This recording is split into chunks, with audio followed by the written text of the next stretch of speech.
Hello, everybody. This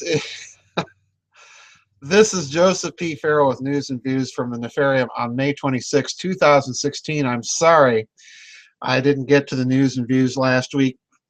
We had some technical issues due to some changes on the website, and hopefully now we're up to speed. But today I got up and started going through my email box and looking for things to do my news and views on, and I did have a couple of things picked out, but then I saw this story that a lot of you had sent me, and I thought, wait a minute.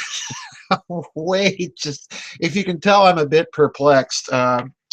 You're right. So let's turn the dial back. Let's turn the clock back to September 10th, 2001, when the American Secretary of Defense, Donald Rumsfeld, gave a press conference. A lot of you remember this, in which he pointed out that there was some $2.3 trillion that the Pentagon couldn't account for. And then let's remember those congressional hearings with Congresswoman Cynthia McKinney from Georgia. Remember her grilling Rumsfeld and the Department of Defense on where all this money was going, who had the contracts to manage the Defense Department's database, and so on and so forth. And you might even, if you're really up on these things, you might even remember Congressman Grayson from Florida also wondering where all these trillions of dollars were going. Well, apparently they're not going for upgrading the Department of Defense's computer systems, all right? Listen to this story from CNN. Then I want to read a bit from another version of this story from RT, and of course, as usual, RT has more detail than the American media, but here's CNN's version. And I'm reading the whole article here, folks, and then I want to put this into my usual high-octane speculation, because this one really has me thinking that there's something. Let's put it this way, folks. This one is like a mackerel on a moonlit beach. This one both shines and stinks. All right, here we go with the CNN article. Want to launch a nuclear missile? You'll need a floppy disk. That's according to a new report by the U.S. Government Accountability Office, or GAO, which found that the Pentagon was still using 1970s-era computing systems that require 8-inch floppy disks.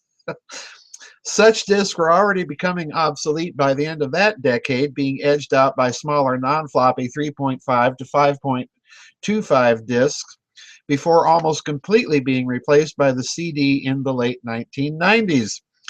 Except in Washington, that is. The GAO report says that the U.S. government departments spend upwards of $60 billion a year on operating and maintaining out-of-date technologies. That's 3 times the investment on modern IT systems. And it goes on, and let's go to let's go to RT's version of this story. And I'm going to read the first 4 paragraphs here. Listen to this. This is to me, this is just stunning. 3/4 of the federal agency's IT budgets go on operation and maintenance rather than upgrades, and some legacy technologies such as floppy disks used by the Pentagon for nuclear missiles are over 50 years old. The overview of how the U.S. government continues to use archaic technologies in some vital areas was given in a report released on Wednesday by the Government Accountability Office. The report said that the budget for IT modernization has fallen by $7.3 billion. That's with a B, folks. That's not the 2.3 missing trillions that Rumsfeld talked about the day before 9/11. This has fallen by $7.3 billion since 2010, while operations costs continued to grow. Well, yeah, if you're running 50-year-old obsolete computer technology, yeah, that would happen. Of approximately 7,000 IT investments reviewed, the majority, that's 5,223, do not spend a penny on upgrading their systems. One of the legacy technologies identified by the GAO is 8-inch floppy disks, which are used by the Department of Defense to operate the functions of America's nuclear forces. Now remember, this is RT's version of the story, all right? A computer system on which deployment of ICBMs, nuclear bombers, and tanker aircraft depends, runs on 1970s computers that use the floppy disks. The Pentagon plans to get rid of them by 2017, the report said. Even more ancient technologies are in use by the Department of the Treasury, and unlike the Department of Defense, it has no plans to upgrade the system anytime soon.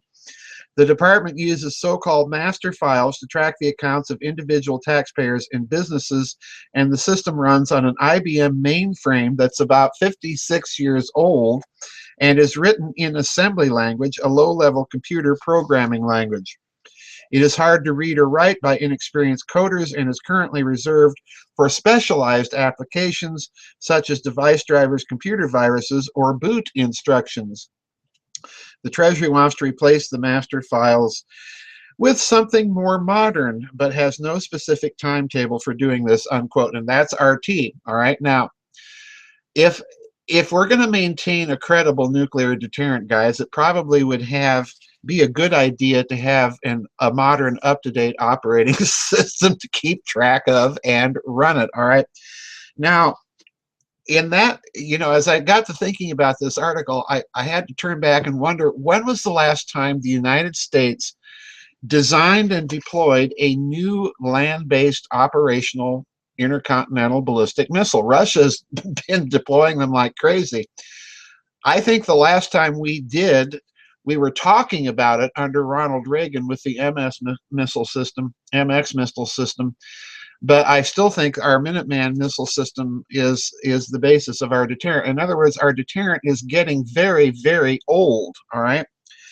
Now, what's the problem here?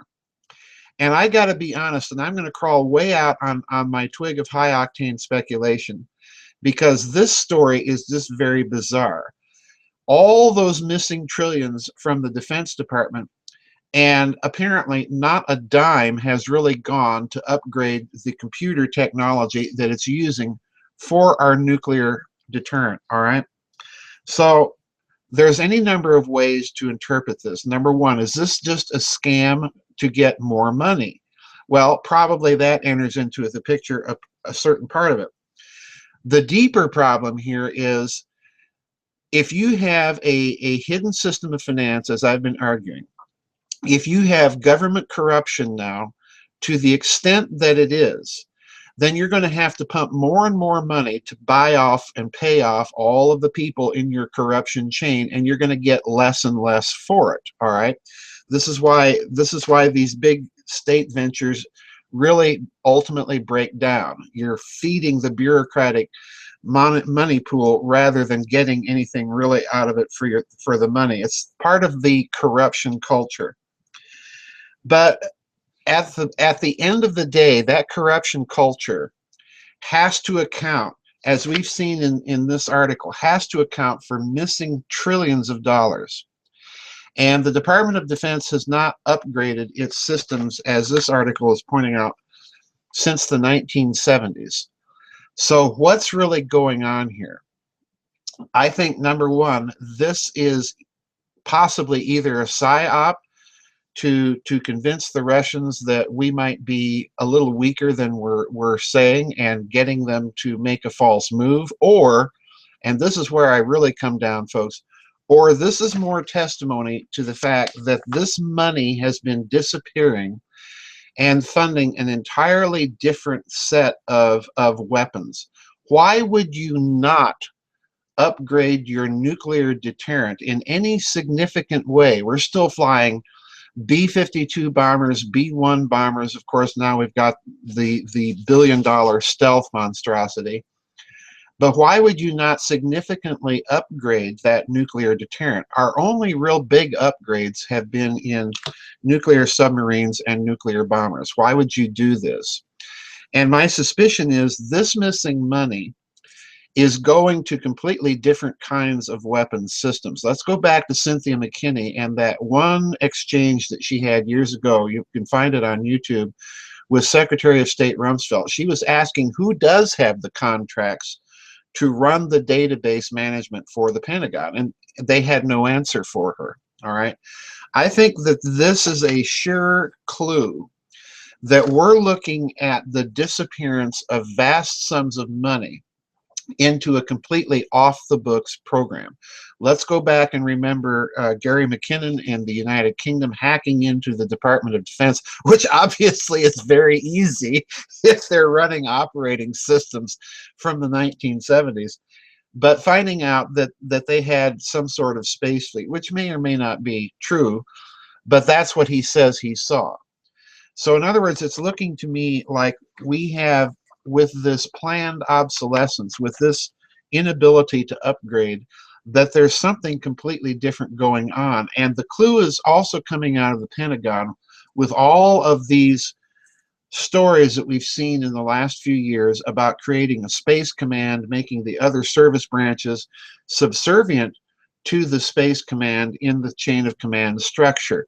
So I think what's happening here is the defense assets, if you will, both the money, the technology, and so on, are being shifted into more and more off-the-books areas, and all of those liabilities, including obsolete technology, are being shifted into the public sector. I think this is what you're seeing here in this story. This is a little proof of that hidden system of finance, of what it's been funding over the years, because you can't keep shoveling billions and trillions of dollars into a structure over decades and not have it produce something. Obviously, it's produced a lot of corruption.